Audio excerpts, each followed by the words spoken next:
Salut à tous, un plaisir de se revoir aujourd'hui pour une nouvelle vidéo sur le décryptage de crypto-monnaie. J'espère que vous allez bien les amis, j'espère que vous portez à merveille.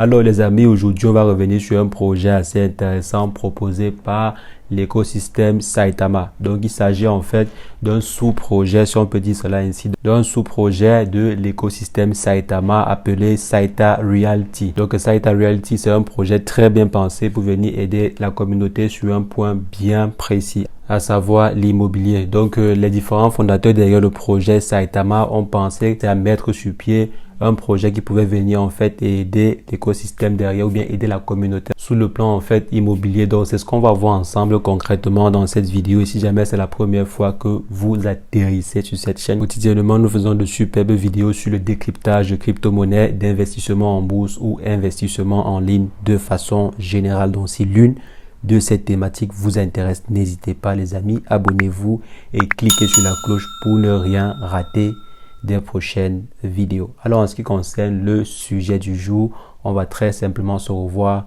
après une brève introduction.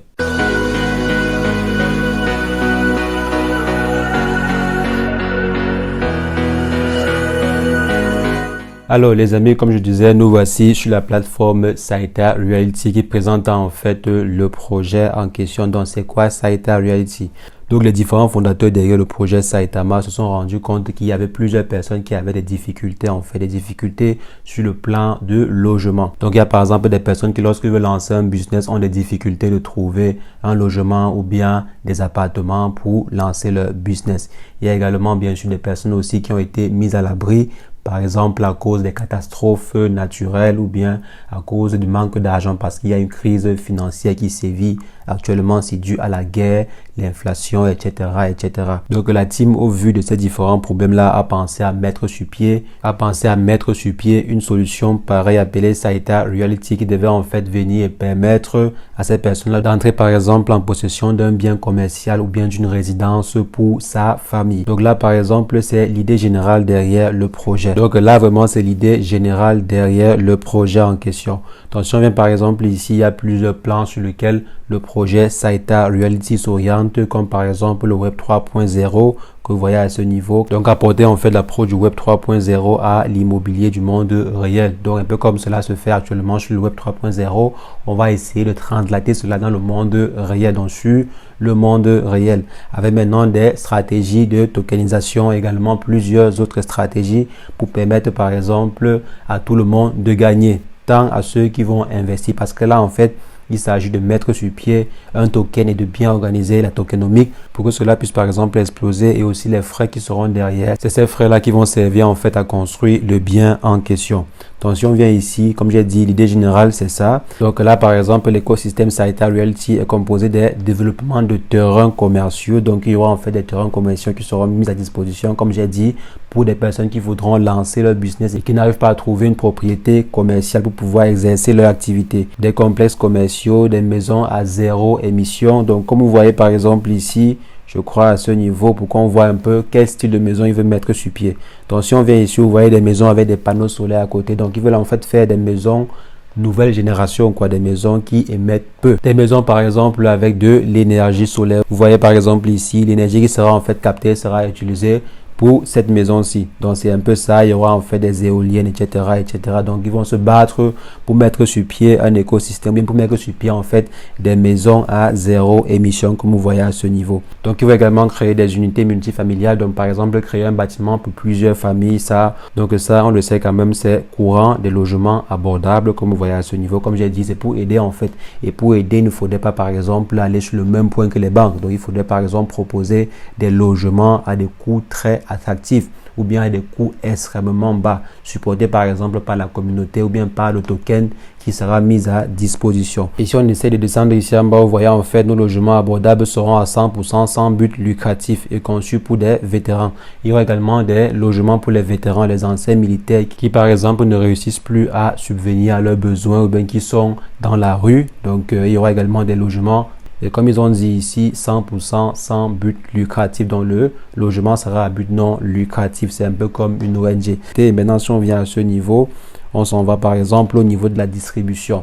Donc au niveau de la distribution, pour qu'on puisse voir comment est-ce que cela est reparti, par exemple à ce niveau, vous voyez, donc par exemple là l'offre totale c'est de 120 milliards de tokens répartis comme suit. Il y a 40% qui a été burné, il y a 45% pour l'LP, il y a également 10% de réserve et 5% pour le développement. Donc ici maintenant si on part par exemple dans la dynamique des jetons, vous allez voir ici les caractères importants du jeton, c'est quoi? C'est qu'il y a des revenus passifs en USDT.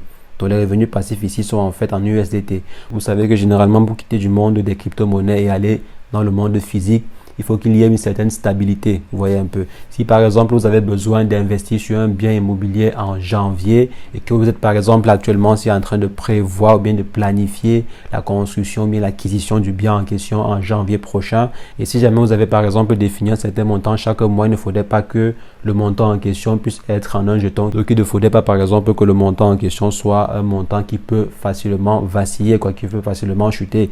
C'est la raison pour laquelle je pense que les revenus passifs en USDT ici a été très bien réfléchi. La raison pour laquelle je pense que le choix des revenus passifs en USDT ici est une très bonne décision.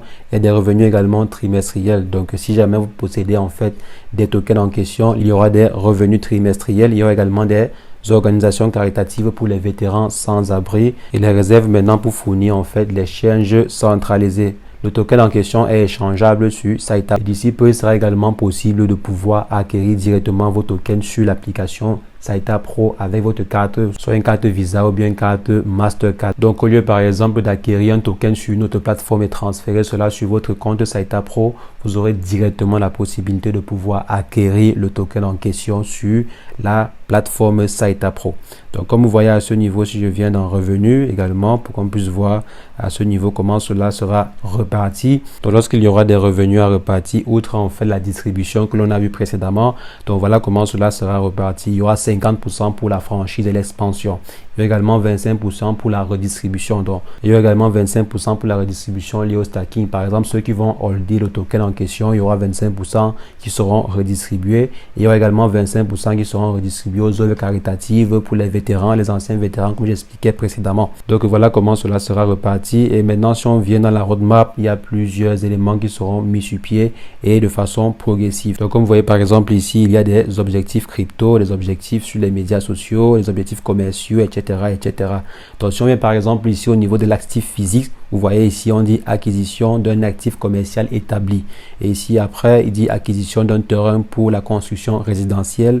Commencer la construction d'un complexe de logement. Ici en bas, il dit acquérir un terrain pour le bâtiment commercial, etc. etc. Donc on voit là vraiment qu'ils ont pour ambition d'acquérir des terres et d'acquérir des logements pour pouvoir mieux les exploiter pour la communauté. Là, vraiment, c'est un très bon projet.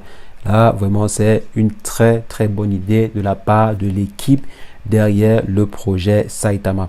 Donc, vous voyez ici, la team reste la même. Donc, c'est la team derrière le projet Saitama et également des nouveaux sûrement pour gérer le projet en question. Donc, les amis, voici à peu près à quoi.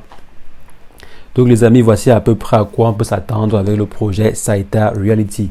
Donc selon moi, bien sûr, c'est une très très bonne idée. Ceci va donner en fait une certaine autre vision au projet en question. Ceci va donner en fait une certaine autre cote au projet en question, au projet général bien sûr. Donc le projet Saitama de façon générale va quand même gagner une certaine cote sur le marché par rapport à ce projet-ci, qui est vraiment un projet, je dirais, c'est humanitaire. C'est un projet humanitaire.